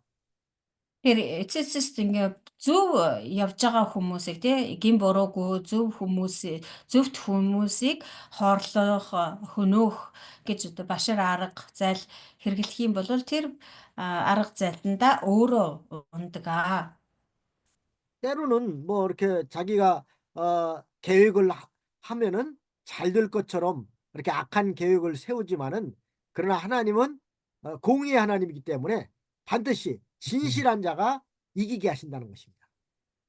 Тэр хорон муу санаатай хүмүүсийн төлөвлөгөө хичнээн нарийн уран аргатай байсан ч гэсэн тэр арга залмих нь үнэхээр одоо нарийн бодож төлөвлөсөн байлаа ч гэсэн бурхан бол зөв шударга бурхан учраас тийм хүмүүсийн тэр төлөвлөгөө тэр арга зайлыг одоо биелэхэд хүргэдэггүй заавал одоо замандаас зогсоодог харин эргээд тэр хүмүүс өөрсдийнхөө өрхөнд ордгоо. 네, 그다음에 14절 말씀 보겠습니다. 그들은 낮에도 За 캄캄함을 만나고 대낮에도 더듬기를 밤과 같이 하느니라. 14 дэх эшлэл өдрөөр тэд харанхуйтай учирч үд дунд ч шөнө мэд тэмтчдэг. 네, 이 말의 뜻은 악을 행하는 자는 지혜가 없기 때문에 갈 바를 알지 못하고 헤맨다는 뜻입니다. За энэ нэшлийн утга нь болохоор бузар мууг үйлддэг хүмүүс бол мэрэгэн ухаан байдаггүй. Тийм учраас өдөрч гэсэн шүн мэтээр тэмтчиж яг хаашаа явах ёстой вэ гэдэг тэр зөв замыг мэдэхгүй тэмтчдэг гэсэн үг. 그러나 영적인 지혜가 있는 사람은 빛 가운데 행하기 때문에 모든 것을 밝히 보고 바른 길로 갈 수가 있습니다. Харин сүнсний хувьд үнэн шудраг хүмүүс бол тэр сүнсний мэрэгэн ухаан байдаг учраас хаашаа явах вэ гэдг нь бол тэдний нүдэнд ил байдаг. 여기 영적인 지혜는 바로 진리와 성령의 감동에서 얻은 지혜를 말하는 것입니다. Энэ сүнсний мэрэгэн ухаан гэдэг нь болохоор үнэн ба бурхны үнэн ба ариун сүнсний гэрэлтүүлгээр ирдэг мэрэгэн ухааныг хэлж байгаа. 이렇게 이 영적 지혜는 이 영적 그 지혜의 빛 가운데로 걸어가는 사람은 태산을 넘어서 험곡에 갈지라도 길을 잃어버릴 염려가 없다는 것입니다. Тэгэхээр энэ ийм сүнсний мэрэгэн ухааны гэрэл дотор алхаж явдаг хүмүүс бол хичнээн одоо өндөр уулыг давсан ч хичнээн гүн хөндийг туулсан ч гэсэн төөрнө гэж санаа зовох хэрэггүй байдаг шаардлагагүй байдаг. 그다음 15절 말씀 보겠습니다. 하나님은 곤비한 자를 그들의 입에 칼에서 강한 자의 손에서 면하게 하시나니 그랬습니다. 15 дахь эшлэл. Тэрээр харин ядуусыг тэдний амны сэлэм хүчтний савраас авардаг. 여기 곤비한 자라는 것은 하나님과 의를 위해서 고난당하는 자를 가리킵니다. Энд гарч байгаа ядуус гэдэг нь болохоор бурхны хаанчлал болон зөвхт байдлын төлөө нөгөө юу лээ зовж 하나님은 예, зовлон идэлж байгаа хүмүүсийг хэлж байгаа юм. 하나님은 이러한 자를 악한 자의 입의 칼과 손에서 건져주신다는 것입니다. Тийм хүмүүсийг Бурхан тэр буруу муу тэр хорон муу санаатай хүмүүсийн гараас савраас авардаг гэж хэлсэн байна. 그러니까 의를 위해서, 즉 하나님의 말씀을 지키기 위해서 고난당하는 것은 사실 복이라는 것입니다. Тийм учраас зөвхт байдлын төлөө Бурханы а, тэр үгийг сахин хамгаалахын төлөө зовлон идэх нь бол харин ч эргээд ерөөл болдог байх нэ. 이게 말씀 지키면서 고난당하는 것이 당장에는 자기한테 힘이 들지만은 그로 인해서 하나님께서 주시는 영적인 은혜가 크다는 것입니다. Тэр Бурханы тэр одоо үнний үгийг сахин хамгаалахын тулд зовлон идэх нь яг тухайн үедээ болохоор үнэхээр тэсгүүе бэрх байдаг ч гэсэн сүнсний хувьд бол тэр нь харин ч асар их ерөөл болдгоо. 또 입의 칼에서 강한 자의 손에서 면하게 하신다고 그랬습니다. За тэгээд тэр хүмүүсийг тийм ядуусыг тэдний амны сэлэн ба хүчтний савраас авардаг гэсэн байгаа. 입의 칼이라는 말은 말로써 다른 사람에게 해를 끼치는 것을 가리킵니다. Амны сэлэм гэдэг нь болохоор одоо үгээрээ бусад хүмүүст хор хөнөөл учруулдаг, бусад хүмүүсийг шархлуулдаг тийм хүмүүсийг хэлж байгаа. 이게 말로써 다른 사람을 저주하거나 욕하거나 하는 것은 이 입으로 다른 사람을 죽이는 거예요. Тэгэхээр одоо амаараа бусад хүмүүсийг одоо шархлуулах ч юм уу, эсвэл бусад хүмүүсийг хараах, зүхэх, доромжлох гэх мэтчлэн эдгээр нь бол нэг ясандаа тэр хүмүүсийг алж байгаа хэрэг юм. Амаараа алж байгаа хэрэг. 근데 우리는 항상 이 말도 다른 사람에게 덕을 끼치는 말을 하도록 힘을 써야 됩니다. Тийм учраас бид нэр одоо амнаасаа үг гаргахдаа ч гэсэн үргэлж бусад хүмүүст сайн сайхныг одоо үзүүлэх сайн сайхан үгийг хэлж явах хэрэгтэй. 근데 다른 사람에게 욕하고 저주하는 것은 곧 입으로 사람을 죽이는 것과 같다는 거예요. Харин хүмүүсийг гутаанд оромжилж эсвэл харааж зүгх нь бол амаараа хэлээрээ хүнийг алж байгаатай адилхан юм аа. 이게 살인하지 말라는 그 계명도 있지 않습니까? Хүн бүү ал гэсэн тушаал байдаг шүү дээ, тийм ээ. 그게 무슨 꼭 어떤 무기로 사람을 죽이는 것만 살인이 아니라 말로써 사람을 죽이는 것도 살인이라는 것입니다. Тэгэхээр энэ төр одоо хүнийг ямар нэгэн одоо буу зэвсэг ч юм уу одоо ямар нэг хүйтэн мэсээр ингэж одоо алж амь насыг нь өнөөхийг заавал одоо аллах гэж хэлж байгаа биш. Ингэж амаараа буюу одоо үг хэлээрэж гэсэн хүнийг бас ингэж алж болтгоо. 예수님께서 말씀하신 살인은 심지어 다른 사람에게 욕하는 것도 살인이라고 말하고 있습니다. Есүс хэлэхдээ тэр аллагыг юу гэж хэлсэн бэ гэхээр бусдыг доромжлох нь ч гэсэн хараахан ч гэсэн хүн алж байгаатай адилхан юм гэж хэлсэн байна. 근데 그러니까 이 살인이 항상 뭐 꼭 육체를 죽이는 것만 살인이 아니라 말로써 다른 사람에게 피해를 입히는 것도 영적인 살인인 줄 아시기 바랍니다.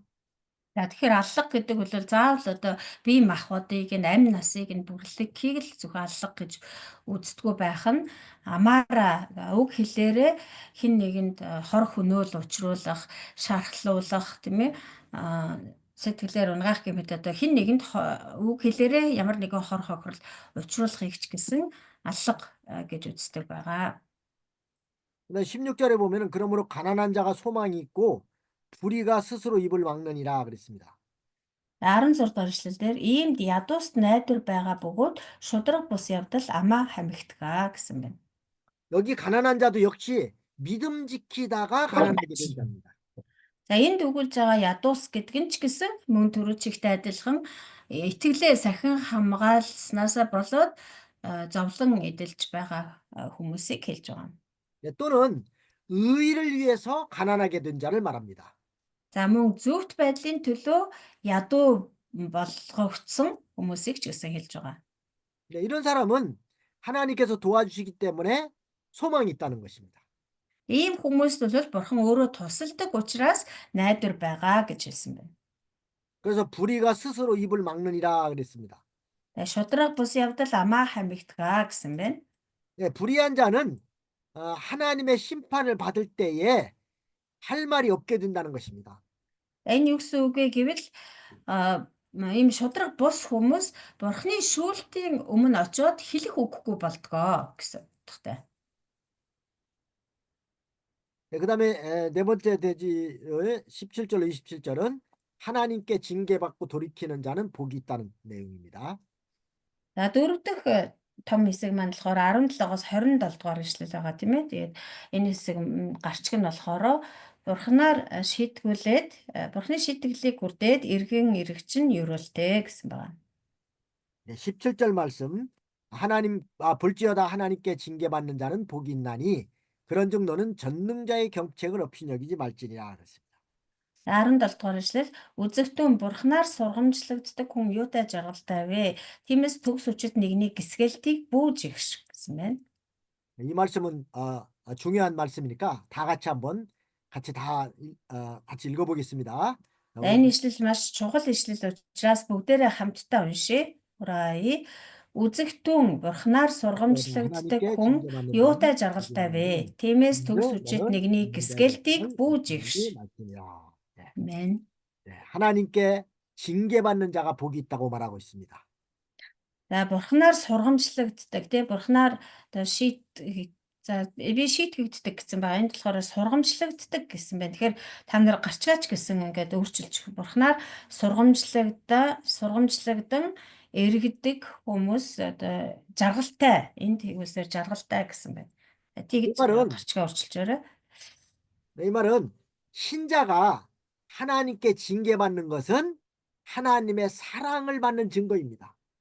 За тэгэхээр Бурханаар сургамжлагднаа гэдэг бол Бурханаар хайрлагдаж байгаагийн илрэл юм. 예, 참고 성경을 보면은 히브리서 12장 5절부터 8절 한번 보겠습니다. За нэмэлт ишлэл болохоор Еврей номын 12-ийн 5-аас 8-ыг бүгдээрээ харъя.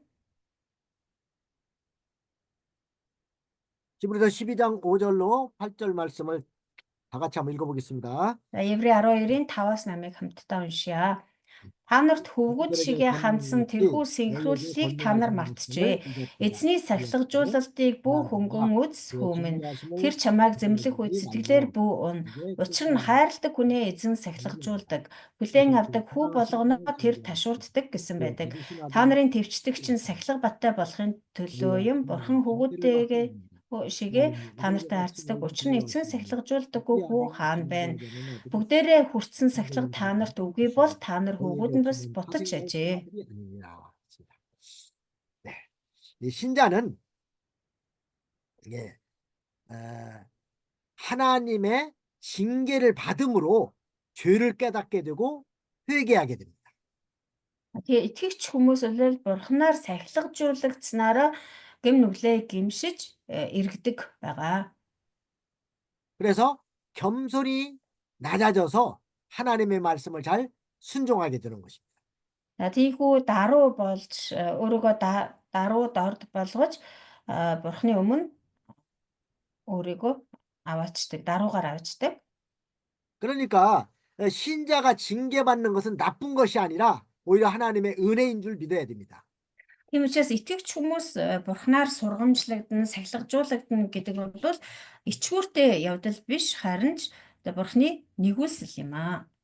이 징계를 받을 때 자신의 죄를 깨닫게 되고 하나님 앞에 회개할 수 있게 되고 바로 설 수 있게 되는 것입니다. Ингэж сахилгажуулагдсанараа, ингэж сургамжлагснараа бид нэр Бурханы өмнө өөрийнхөө гэм нүглээ ухаарч ойлгодог. Тэгээ ухаарч ойлгоснороо гимшснээрээ эргээд Бурхан руу алхдаг байгаа. 그러니까 아까 히브리서에 있는 말씀처럼 징계가 없는 사람은 참아들이 아니고 사생자라고 그랬습니다. Түрүүн Еврей 12 дугаар бүлэг дээрээс уншсантай адилхан ингэж сахилгажуулагддаггүй хүмүүс нь одоо төрсөн өрн биш бутаж юм аа. бутаж өгт гэсэн үг гэсэн байна. 예, 하나님이 사랑하는 그 아들은 항상 징계하시고 채찍질 하신다는 뜻입니다. Тэгээ бурхан өөрийнхөө хайртай хүмүүсээ сахилгажуулдаг бас ташуурддаг гэсэн байна. 이 징계는 어떤 때 옵니까? Тэгэхээр энэ сахилгажуулалт энэ одоо шийтгэл энэ хизээ ирдэг вүлээ? 내가 죄를 짓고 하나님 앞에 바로하지 못할 때 하나님이 나를 깨우치기 위해서 징계하시는 것입니다. Би бурханы өмнө зөв байж чадахгүй гэм нүгэл үлдсэн үед бурхан биднийг зөв занд минь оруулахын тулд ингэж сахилгажуулж шийтгэдэг. 만약에 징계가 없으면은 자기가 잘못한 걸 깨닫지 못하게 됩니다. Хэрвээ тийм сахилгажуулалт шийтгэл байхгүй бол бид нэр бурханы өмнө гэм нүгэл үлдснээ ч ойлгож ухаардаггүй. 그리고 잘못된 길로 나가다가 결국은 망할 수밖에 없다는 것입니다. Тэгээ буруу замаар явсаар байгаад эцэст нь сүрэхэд хүрдэгэ. 그래서 하나님은 우리를 망하지 않게 하시고 복받게 하시려고 사랑하는 아들에게 징계하신다는 것입니다. Тийм учраас бурхан биднийг сүрүүлэхгүй тулд биднийг өрөөхийн тулд хайртай хүүхдүүдэд сургамжилж сахилгажуулж шийтгэдэг байна.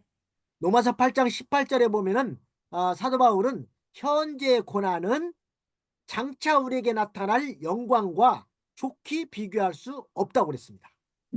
Ром 8:18 дугаар ишлэлээрээс харах юм бол Илч Паул хэлэхдээ одоогийн зовлон маань хожим ирэх алдрын алдартай харьцуулшгүй өчүүхэн зүйл юм аа гэж хэлсэн байна.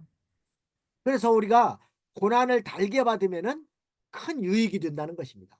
Тийм учраас бид нар одоо бидэнд учирч байгаа зовлон бэрхшээлийг баяртайгаар хүлээж авах юм бол энэ нь эргээд бидэнд асар их ач тусаа үзүүлдэг.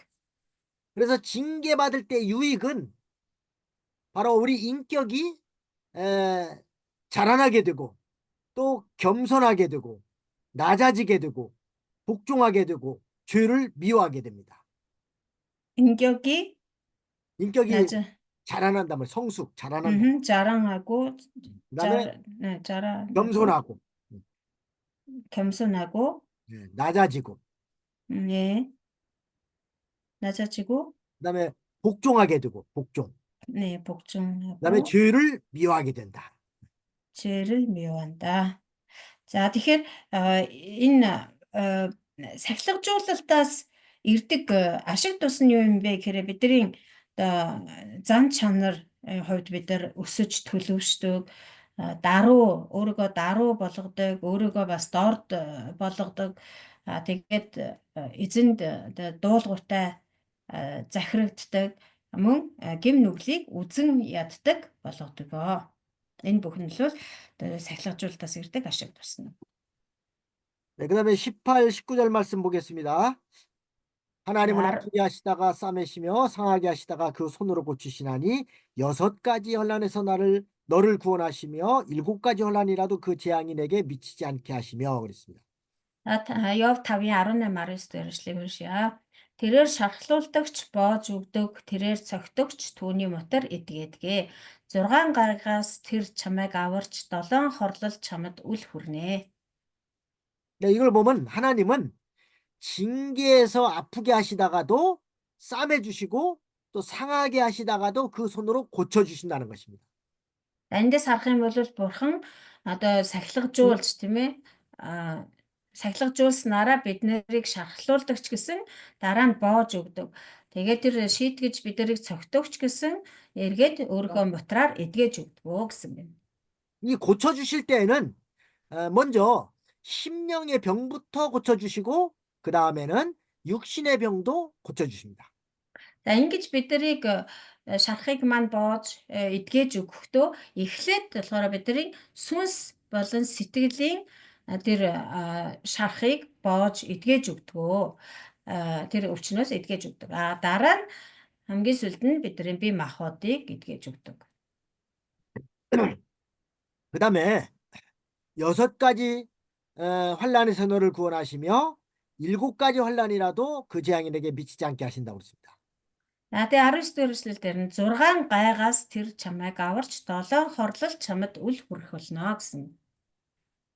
이 6이라고 하는 숫자는 우리 이 세상에서의 그 만수를 말합니다. За Долоон 6 хорлол үзнэ. 네? нанжидэгчээ юу микрофон авахгүй л таны яриа сонсогдоод байна. За тэгэхээр 6 гэдэг 미수 그 7배에서 미수 7배 미치지. 6은 우리 인간의 만수, 7은 아, 하나님의 숫자입니다. 아하. За тэгээ 6 гэдэг тоо байна. Тэгээ 6-гийн тоо болохоор одоо хүний хувьд төгс тоо байгаа. Харин 7 гэдэг нь болохоор бурхны хувьд төгс тоо байдаг.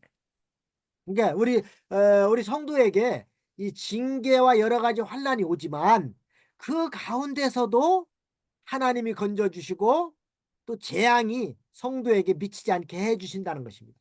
Тэгэхээр хүнд бол элдвийн гай зовлон тохиолддог ч гэсэн тэр гай зовлон дундаас бурхан заавал итгэгч хүмүүсийг заавал авардаг. Тэгээд тэр гай зовлон одоо тохиолдож байгаа ч гэсэн тэр гай зовлон гийн тэр одоо хор хөнөөлөл нь биднэрт учрахгүй байхаар бурхан хамгаалж өгдөг гэсэн үг. 그 호세아 6장 1절로 3절에도 보면은 오라 우리가 하나님께로 여호와께로 돌아가자. 여호와께서는 우리를 찢으셨으나 도로 낫게 하실 것이고 우리를 치셨으나 싸매 주실 것이다. 이런 말씀이 있습니다. За Хосея намын 6-гийн 1-3 дугаар ишлэлдэр ч гэсэн эрэгтэн эзэндээ эргэж буцацгаая. Тэр биднийг тасцсан ч гэсэн эдгэх болон тэр биднийг шархдуулсан ч боож өгөх болно гэсэн. 그래서 우리 성도는 어떠한 환난과 고난을 당해도 하나님이 건져주실 것을 믿고 하나님만 전적으로 의지하고 나가면은 하나님이 반드시 구원해 주신다는 것입니다. Тийм учраас итгэгч бид нэр бол ямар ч одоо гай зовлон бэрхшээл аюул учирсан байлаа ч гэсэн бурхан заавал аварч өгнө гэсэн итгэлтэй байх юм бол бурхан эцэст тэр ямар ч аюул зовлон байлаа гэсэн биднийг аврагтаас авардаг юм аа. 우리에게 아무리 큰 환난이 와도 하나님이 반드시 그 환난에서 우리를 건져 주실 것을 믿으라는 거예요. Тэгэхээр биднэрт ямар ч тийм том асуудал одоо аюултай нөхцөл байдал гай зовлон учирлаа ч гэсэн бурхан биднийг орхихгүй хизээд авардаг. 우리는 하나님의 사랑하는 자녀이기 때문에 하나님이 우리를 반드시 건져 주신다는 것입니다. Яагаад гэвэл бид нэр бурханы хайртай хүүхдүүд нь учраас бурхан биднийг авардаг юм. 그다음에 20절에도 보면은 기근 때 죽음에서 전쟁에서 칼곤태에서 너를 구속하실 것인즉 그랬습니다. За 20 дугаар ишлэл өсөглөнгийн үед үхлээс дайны үед элдний хүчнээс тэр чамайг золино. 이렇게 믿음 지키다가 아주 곤란을 당하고 가난해진 성도는 심한 기근 때에도 죽음에서 하나님이 건져 주신다는 것입니다. Тэгэхээр итгэлээ одоо бат сахин хамгаалж агаад түүнээсээ болоод өсөглөн давтах ч юм уу альсгүлэл бүр өхлийн аюултай тулгарсан байлаа ч гэсэн альсгүлэл дайн дажинд нэрвэгдэж элдний эрен дээр очисон байлаа ч гэсэн бурхан чамайг өхлөөс зольж авах болно гэсэн байна. 이렇게 칼에서도 Ингэж элднээс хүртэл 전쟁 때 칼에서도 건져 주신다는 뜻입니다. дайн дажны үед буюу тэр элдний эрнээс ч гэсэн чамайг аврах болно гэсэн юм. 여기서 영적으로는 바로 영적인 기근과 영적 싸움에서 하나님이 능력으로 우리를 건져 주실 것을 가리킨 것입니다. Энэ нь нөгөөдөөгөр юу сүнслэг талаар нь ч гэсэн ойлгож болно. Сүнсний өсөглөнд нэрвэгдэх үед ч гэсэн сүнслэг тэмцэл гэж ярьдаг тийм сүнслэг дайн хийж байх үед чинь ч гэсэн бурхан аврах болно гэсэн утгатай. 그다음에 21절에 보면은 내가 혀의 채찍을 피하여 숨을 수가 있고 멸망이 올 때에도 두려워 아니할 것이라 그랬습니다. 21 дээр ишлэл чи хэлний ташуураас халахлагдаж суурл ирэхэд эс айнаа. 여기 혀의 채찍이라는 말도 다른 사람을 악하게 비방하는 말을 가리킵니다. Энэ хэлний ташуур гэдэг нь ч гэсэн за түрүү чигтээ адилхан ойролцоо утгатай тэгээ хүмүүсийг одоо ам хэлээрээ дайрч доромжлох гүтгэж буруутгахыг хэлж байгаа. 이렇게 하나님께서 성도가 아주 악독한 그 비방을 당해도 해를 받지 않게 해주시고 또 멸망이 올 때에도 두려워하지 않게 해준다는 것입니다.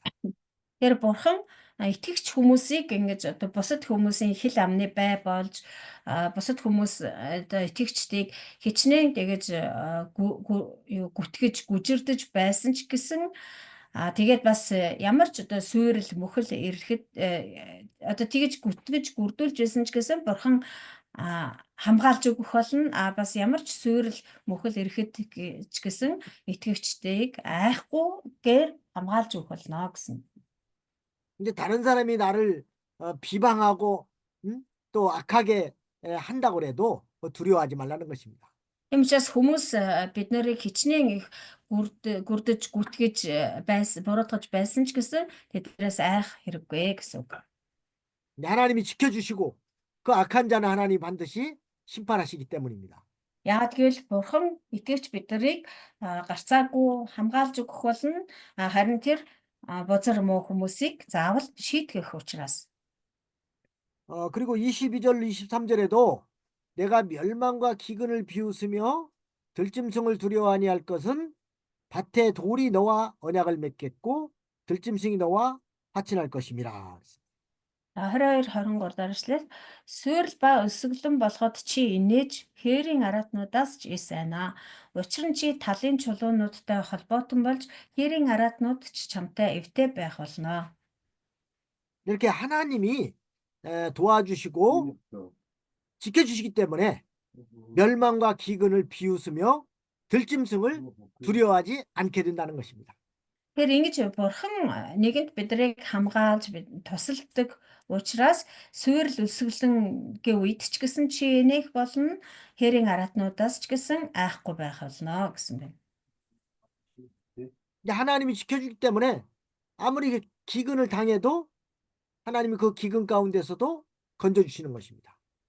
Бурхан нэгэнд хамгаалж, бурхан нэгэнд тусалж байгаа учраас ямар ч одоо өсөглөн тохиолдлооч гэсэн бид нар инээж баяр хөөртэй байж чадна гэсэн үг. 엘리야 시대 때에 3년 6개월 동안 비가 오지 않아서 큰 기근을 당했을 때에 이 사르밧 과부는 엘리야를 잘 공개함으로 잘 대접함으로 인해서 3년 6개월 동안 다른 사람 먹을 것이 없어서 굶어 죽을 때에도 이렇게 안전하게 살았습니다. Илиягийн үед ч гэсэн 3 жил 6 сарын турш хор бороо орохгүй асар их өсөглөн болсон байгаа. Тэр үед болохоор бурхан Зарифатын нэгэн бэлбэлсэн эхнэрийн гэрлөө Илияг илгээж тэгээд тэр 3 жил 6 сарын турш бусад хүмүүс өлбөрч үхэж байхад харин тэр Зарифатын эхнэрийн бэлсэн эхнэрийн гэрт бол тэр тос тасралтгүй тосоор тэр гэр айлын сав суулгах нь тосоор тасалтаагүй элбэг дэлбэг байсан тэр өсөлөнгийн жилүүдийг давсан байгаа. 이제 믿음 지키는 자는 하나님께서 기근 때에도 지켜주시는 것입니다. Энэ мэдчлэн итгэлээ сахин хамгаалдаг хүмүүсийг бурхан өсөглөнгийн үед ч гэсэн аварч хамгаалдаг байх нэ. 요셉 때에도 7년 흉년이 들었을 때에도 하나님께서 야곱의 가족들은 이렇게 고센 땅으로 인도해서 다 먹고 살게 하셨습니다. Йосефийн үед ч гэсэн одоо дэлхийд даяар өлсгөлэн болсон байгаа тийм ээ. Тэгээ тэр үед болохоор Яаковын гэр бүлийг бурхан Гошин нутаг руу нүүлгэж авчран тэднийг тэр өлсгөлэнгийн жилүүдэд хоол ундтай байлгаж аварсан. 또 다니엘은 사자굴 속에 들어갔어도 믿음으로 나갈 때 하나님이 사자들이 해하지 못하게 했습니다. Тэгээ бас Даниэл байна. Даниэл ч гэсэн итгэлээ бат сахисныхаа улмаас тэр арслангийн агуу руу нөхөнд хаягдсан байгаа. Тэгэхэд бол бурхан Даниэлийг хамгаалж тэр арслангийн амийг битүүмжилсэн учраас Даниэлийн амнаас аврагдсан. 다니엘은 사자굴도 두려워하지 않았고 또 다니엘의 세 친구들은 풀무불도 두려워하지 않았기 때문에 하나님이 지켜주신 것입니다. Тэгэхээр Даниэлийн хувьд бол тэр арслангийн нүхэнд хаягдхаасаа ч айлгүйгээр итгэлээ хамгаалсан агаас Даниэлийн 3 найзын хувьд ч гэсэн тэр галтай зууханд шидүүлэхээс ч айлгүйгээр итгэлээ хамгаалсан. Тийм учраас Бурхан тэднэрийг бүгдэрингийг хамгаалж аварч өгсөн байна. 근데 또 여기 밭에 돌이 너와 언약을 맺겠고 그랬는데 За бас 23 дахь эшлэлдэр учир нь чи талын чулуунуудтай холбоотон болно гэсэн тийм ээ. 이 말은 그 밭의 돌들이 곡식에 손해를 주지 않고 또 들짐승들이 해치거나 망하지 않게 해주신다는 것입니다. За мөн хээрийн араатнууд чамтай эвтэй байх болно гэсэн. Энэ юу гэсэн үг вэ гэвэл одоо чамайг одоо ургацаа хураахад тийм ээ ургац чинь ургаж байхад чулуунууд тэр ургацанд чинь саад дотгоор учруулахгүй бас хээрийн араатнууд ч гэсэн тэр талбай руу чинь орж сүйтгэхгүй гэсэн үг. 네, 여기에 대한 신령한 뜻은 우리 성도가 믿음을 지키면 돌과 들짐승처럼 악한 사람들이 해하지 못하게 한다는 것입니다. Үүнийг сүнслэг утгаар нь тайлбарлах юм бол хэрвээ итгэгч нар үнэхээр одоо өөрийнхөө итгэлийг бат сахин хамгаалах юм бол энэ чулуунууд талын чулуунууд хээрийн араатнуудтай адилхан тэр зөвхт бус хүмүүс ч гэсэн хүмүүсийн хор хөнөөлгүүртэл чамд учрахгүй гэсэн утгатай сүнслэг талаас. 네, 그다음에 24절 25절 말씀 보겠습니다. 24 25 дахь эшлэл. 내가 내 장막의 평안함을 알고 내 우리를 살펴도 잃은 것이 없을 것이며 내 자손이 많아지며 내 후예가 땅의 풀 같을 줄을 내가 알 것이라. Сууцаа нэгтлэхэд чинь алдагдсан зүйл үгүй тул майхан чинь аюулгүй болохыг чи мэднэ. Үр удмууд чинь олширч, үр хөвгөд чинь газар дэлхийн өвс мэт болохыг чи бас мэдэх болно. 이것도 역시 믿음 지키는 성도의 장막이 평안하고 자녀들이 땅의 풀같이 번성할 것을 가리킨 것입니다. За энэ ч гэсэн мөн адилхан итгэлээ сахин хамгаалсан итгэгч хүмүүсийн майхан савн хүртэл аюулгүй байх болно. Үр удмууд нь ч гэсэн газар дэлхийн өвс мэт өнөр өтгөн болж олширно гэсэн үг. 네, 이 내 장막의 평안함을 안다는 것은 안식을 준다는 것입니다. За майхан чинь аюулгүй болохыг чи мэднэ гэсэн байна. Энэ нь болохоор тийм сүнсний амралтыг чи эдлэх болно гэсэн үг. 또 우리를 살펴도 잃은 것이 없을 것이라는 것은 번영하게 된다는 뜻입니다. Тэгээ сууцаа нэгтлэхэд чинь алдагдсан зүйл үгүй байх болно гэсэн. Энэ нь бол эд баялагын хувьд ч гэсэн өрөөгдөж одоо юу гэх элбэг хангалуун байх болно гэсэн үг. 여기 우리라고는 말인 그 가축들을 기르는 집, 축사를 말하는 것인 거 아시죠? 우리. 네네. 근데 여기 몽골 성경에는 조금 다르게 그 가옥을 확인할 때 잃어버린 것이 없는 것을 네가 보고 네 장막이 평안하다는 것을 알게 될 것이다. 이렇게. 그렇게 그 이제 짐승들을 키우는 그 장막 그걸 말하는 것이죠. 아니요, 가옥에 가옥? 사는 집. 네. 그 24절 사는 집 안에서 사는 집을 이렇게 살펴보니까 그 안에서 빼앗긴 거, 뭐 도둑 맞은 것이 없는 것을 보고 너의 집이 그 텐트가 장막이 평안하다. 예. 한국 성경에는 이제 그 우리라고 해서 우리는 이제 그 짐승을 기르는 그 네네. 축사를 말하는 것인데 네. 이게 그러니까 24절을 네네. 말씀하시는 거죠. 네네네. 네네. 한국 성경에는 그 가축 축사로 번역이 돼 있어요. 네네. За энэ 24-р нөгөө юу ишлэл дээр сууцаа нэгтлэхэд чинь алдагдсан зүйл өгөөд бол майхан чинь аюулгүй болохыг чи мэднэ гэсэн байгаа шүү дээ. Энэ болохоор сууц гэдэг чинь одоо орон сууц те одоо гэр орон гэсэн утгатай байгаас. Тэгээ гэр орноос чинь алдагдсан зүйл байхгүйг хараад чиний гэр орон буюу майхан чинь аюулгүй болохыг чи мэднэ гэсэн ийм утгатай байгаа зү тийм Монгол Библиэлд харин Солонгос Библиэлд болохоор юу сууц гэдэг нь болохоор хашаа хороо гэсэн утгатай нөө мал амтнаа адгуулдаг тэр хашаа хороо тийм ээ. Тэгэхээр хашаа хороогоо нэгтлэхэд чинь алдагдсан зүйл үгүй тул майхан чинь аюулгүй болохыг чи мэднэ гэсэн ийм утгатай байгаа юм байна. Тэгээд тэр нөө хашаа хороогоо нэгтлэхэд чинь алдагдсан зүйл үгүй гэдэг чинь одоо мал амтнаас чинь алдагдсан зүйл байхгүй гэсэн утгатай. Тэгээд тэр нь болохоор нөгөө юу алдагдсан зүйл тэр мал амьд нь алдагдаагүй учраас тэр нь мал амьд нь ингээ өсөж үржсээр тэгээд одоо баян эд баялагаар ингэж өрөөдөж элбэг хангалуун байх болно гэсэн тийм утгатай байгаа юм байна шүү. 네, 그러니까 한국 성경대로 보면은 그 우리 즉 가축이 이제 사는 그 집이죠. 그것을 살펴도 잃은 것이 없다. 그러니까 가축들을 하나도 잃어버리지 않도록 하나님이 네. 지켜준다는 그런 뜻입니다. 네.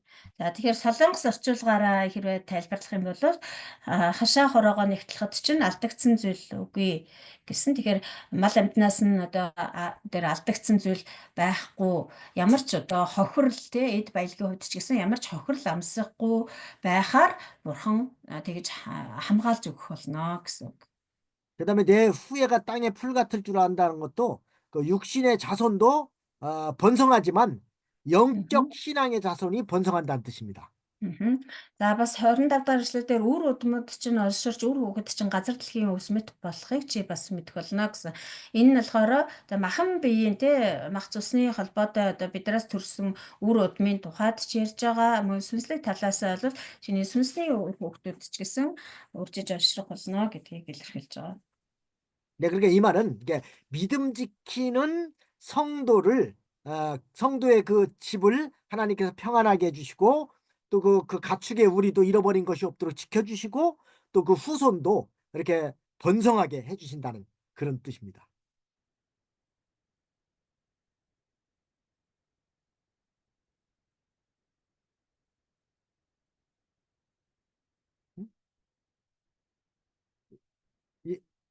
안 들리세요? 소리가 네, 죄송합니다. Тэгэхээр нөгөө итгэлээс ахин хамгаалдаг итгэгч хүмүүсийн хувьд бол бурхан эд баялагийг нь ч гэсэн амьдарч байгаа гэр орныг ч гэсэн аюулгүйгээр хамгаалж өгдөг, үр удмыг нь ч гэсэн өнөр өтгөн болгож өгдөг. Тэгээд бас сүнсний хувьд ч гэсэн сүнсний амралтыг эдлүүлж мөн сүнслэг үр удмыг нь ч гэсэн олшруулж өгдгөө гэсэн.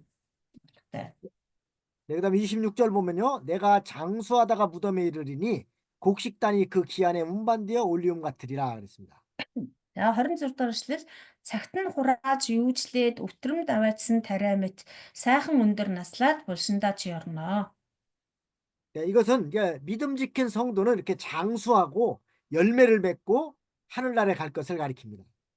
За энэ болохоор бас л нөгөө итгэлээ сахин хамгаалж амьдардаг хүмүүс болвол ингэж өндөр наслах ёроолыг эдэлдэг. Тэгээд бас амьдрал нь ингэж үр дүнтэй, үр жимстэй байдгаа гэдгийг илэрхийлж байна. 이 장수한다는 말은 이제 오래 산다는 뜻도 있지만은 모든 일에 실패하지 않고 잘 된다는 그런 뜻이 있습니다. За өндөр наслах гэдэг нь болохоор одоо урт наслахыг хэлж байгаа. Одоо өтөл буурлалтлаа урт наслахыг хэлж байгаа ч гэсэн бас нөгөө тэгвэр сүнсний хувьд бүх зүйл чинь бүтэмжтэй байхыг бас хэлж байгаа. 네, 그 곡식단은 이제 믿는 일을 잘해서 신앙의 열매를 맺히는 것을 말합니다. За тэгээ бас одоо цагт нь хурааж үйлчлээд өтрөмд аваадсан тариа мэт гэдэг нь болохоор тэр итгэлийн амьдралаа сахин хамгаалснараа итгэлийн үр жимсийг олноор тарьж чадсан, ургуулж чадсан байдлыг хэлж байгаа. 그러니까 이 곡식단이 기한에 운반되어 올리움 같다. 그 말도 바로 천국에 이제 올라갈 것을 가리킨 것입니다. За тэгээд өтрөмд аваадсан тариа мэт гэж байна тийм ээ. Тэгэхээр тэр тариаг одоо өтрөмд аваачиж хураана гэдэг нь болохоор одоо мөнхийн улс руу аваачигдана гэсэн утгатай. 네, 그러니까 26절의 이 말의 전체적인 뜻은 바로 이렇게 믿음을 잘 지킨 성도는 장수하고 또 신앙의 열매를 잘 맺고 또 하늘나라에 올라간다는 뜻입니다. Тэгэхээр энэ 26 дугаар ишлэлийн одоо нийт утга нь ерөнхийдөө бол итгэлээ сайдар сахин хамгаалсан хүмүүс бол өндөр наслаа зогсохгүй итгэлийн үр жимсийг ариун ихээр хурааж чаддаг. Тэгээд эцэстээ мөнхийн улс буюу Тэнгэрийн хаанчлалд ордгоо гэсэн утгатай. 네, 그러니까 우리 성도들이 이렇게 세상에 살면서 하나님 말씀대로 믿음을 잘 지키면은 가다가 무슨 일이 실패하지 않도록 하나님 지켜주시고 또 우리의 신앙의 열매도 잘 맺게 해주시고 또 이렇게 그 자기 신앙을 열매 맺은 대로 천국에 올라간다는 뜻입니다. Тэгэхээр итгэгч хүмүүс бид нар амьдралынхаа туршид итгэл үнэмшлээ бат сахин хамгаалж амьдрах юм бол бидний амьдралд ямар нэгэн асуудал гай завлан тохиолдсон ч гэсэн бурхан хор хөнөөл учрахгүйгээр биднийг сахин хамгаалж өгдөг. Аливаа үйлсийг маань одоо бүтэлгүүтгээс аварч хамгаалж өгдөг. Бүх зүйлийг маань бүтэмжтэй болгож зогсохгүй биднийг урт удаан наслуулж итгэлийн үр жимсээ олноор нь тариулж тэгээд эцэст нь мөнхийн улс руу аваачдаг. 네, 그다음에 27절 말씀을 보겠습니다. 27 дугаар ишлэг уншия. 볼지어다 우리의 연구한 바가 이와 같으니 너는 듣고 내게 유익된 줄 알지니라. Үзэгтэн энэ үнэн бид шалгасан сонсогтэн өөрөө ухагтун. 이게 엘리바스는 자기가 연구하고 하나님께 받은 그 초보적인 진리로 지금 욥을 충고하면서 환난과 고난을 감수하면서 회개하면은 많은 유익이 있을 것이다라고 말했습니다.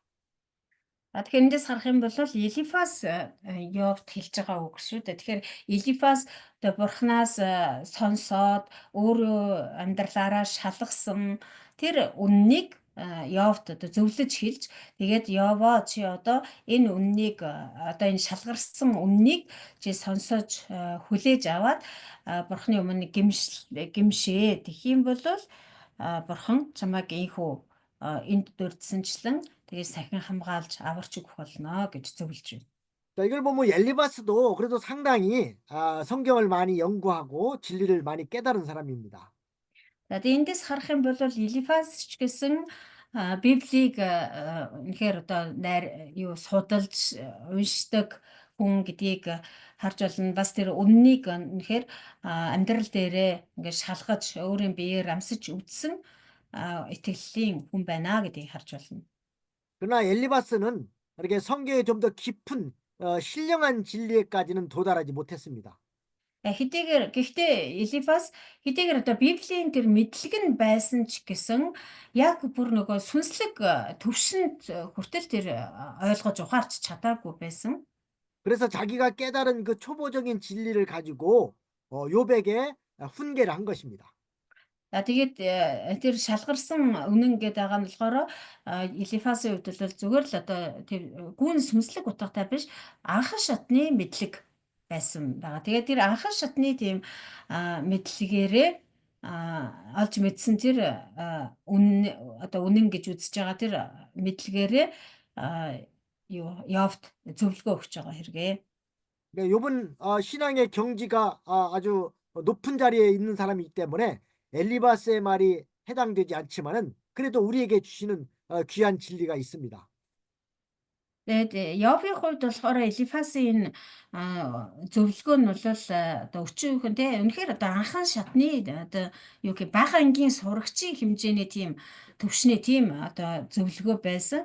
Яг л Йов өөрөө сүнсийн хувьд бол маш өндөр төвшөнд хүрсэн хүн байсан учраас энэ зөвлөгөө бол өндөө Йовд бол одоо юу гэх наалтахааргүй тийм одоо зөвлөгөө байсан. Гэхдээ Элифазын энд зөвлөж хэлсэн үгнээс бол биднэрт өгөгдөж байгаа сургамж бол асар ихээ.